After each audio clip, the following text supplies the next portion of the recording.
Nagrota military station के पास संदिग्ध गतिविधियां देखी गई हैं। भारतीय सेना ने जानकारी दी है, संतरी के चेतावनी के बाद संदिग्ध ने गोली चलाई और संतरी को मामूली चोट आने की भी बात सामने आई है। सेना के द्वारा यह जानकारी दी गई और संदिग्ध की तलाश के लिए सर्च ऑपरेशन शुरू कर दिया गया। मिल रही जानकारी के अनुसार इस वक्त की बड़ी खबर, नगरोटा के मिलिट्री स्टेशन के पास एक संदिग्ध दिखाई दिया और संदिग्ध गतिविधियों को देखे जाने की बात रिपोर्ट की गई है। संतरी के द्वारा चेतावनी दिए जाने के बाद संदिग्ध ने गोली चला दी और इस दौरान संतरी को मामूली चोट भी आई है। सेना के द्वारा ये जानकारी दी गई। दरअसल फिलहाल जो सर्च ऑपरेशन है वो उस संदिग्ध की तलाश के लिए शुरू किया गया है जिसके द्वारा गोली चलाई गई और एक संतरी को इस दौरान कुछ चोट आई है, मामूली चोट आई है और फिलहाल उस शख्स की तलाश की जा रही है जो वहां पर देखा गया था, जिसके पास बंदूक भी है और उसके द्वारा फायर किया गया और संदिग्ध के द्वारा ये घायल किया गया एक संतरी को। और अब इस पूरे मामले पर सर्च ऑपरेशन के बाद स्थिति क्या रहेगी, इस पर ताजा अपडेट्स पहुंचाएंगे आप तक।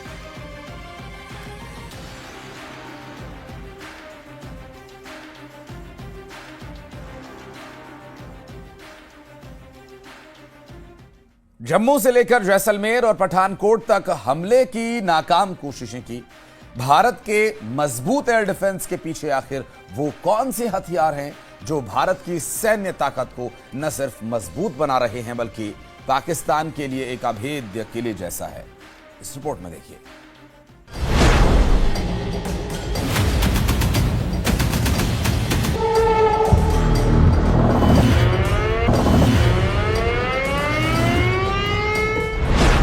पहलगाम हमले का जवाब देने के लिए भारत ने ऑपरेशन सिंदूर लॉन्च करके पाकिस्तान के अंदर 9 आतंकी ठिकानों को बर्बाद कर दिया।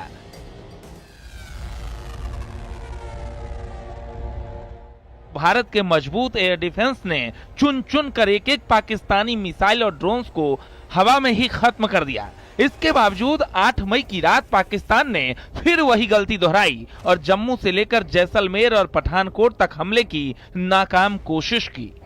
भारत के मजबूत एयर डिफेंस के पीछे आखिर वो कौन से हथियार हैं जो भारत की सैन्य ताकत को न सिर्फ मजबूत बना रहे हैं बल्कि पाकिस्तान के लिए भारत एक अभेद्य किले जैसा है।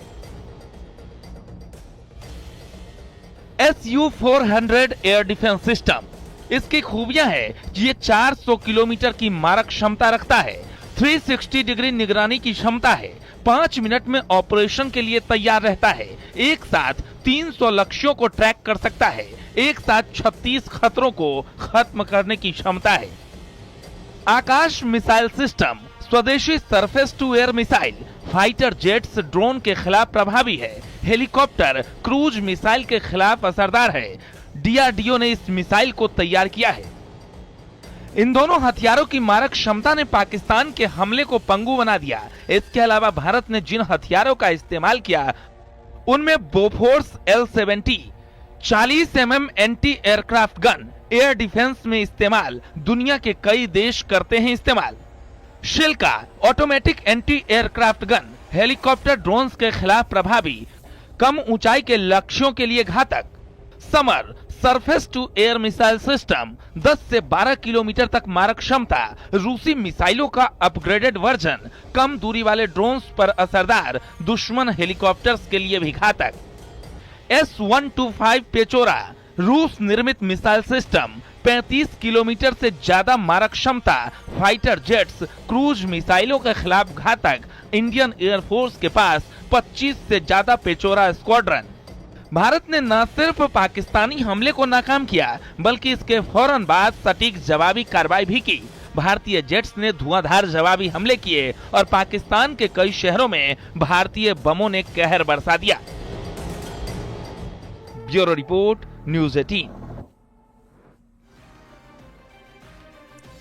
पाकिस्तान के द्वारा सीजफायर के वॉल्यूशन के जवाब के लिए ये हथियार नाकाफी नहीं है बल्कि इनमें से अभी तक कुछ का ही इस्तेमाल हुआ, बल्कि पाकिस्तान के द्वारा सीजफायर वॉल्यूशन जिस पर आपको बता दें कि 200 से ज्यादा ड्रोन हमले किए गए थे और जम्मू, पंजाब, राजस्थान और गुजरात में ड्रोन हमले, राजस्थान के जैसलमेर में फिर धमाकों की आवाज सुनी गई थी और नगरोटा में मिलिट्री स्टेशन के पास संदिग्ध गतिविधियां देखी गई थी। जम्मू कश्मीर के नगरोटा में संदिग्ध ने गोलीबारी की थी, संतरी के द्वारा ये बात रिपोर्ट कराई गई थी और जम्मू कश्मीर के कटरा में भी धमाके की आवाज सुनी गई, पैंथल में भी धमाके की आवाज सुनी गई। पाकिस्तान के सभी ड्रोन्स को मार गिराया गया बहरहाल और अब भारत की तरफ से जवाबी कार्रवाई किए जाने के लिए विदेश मंत्रालय का बयान सामने आ चुका है कि जो भी उचित कार्रवाई सेना को लगती है सेना को करनी चाहिए और सेना को निर्देश है कि सख्त कार्रवाई सख्त जवाब दिया जाए, क्योंकि इससे पहले जब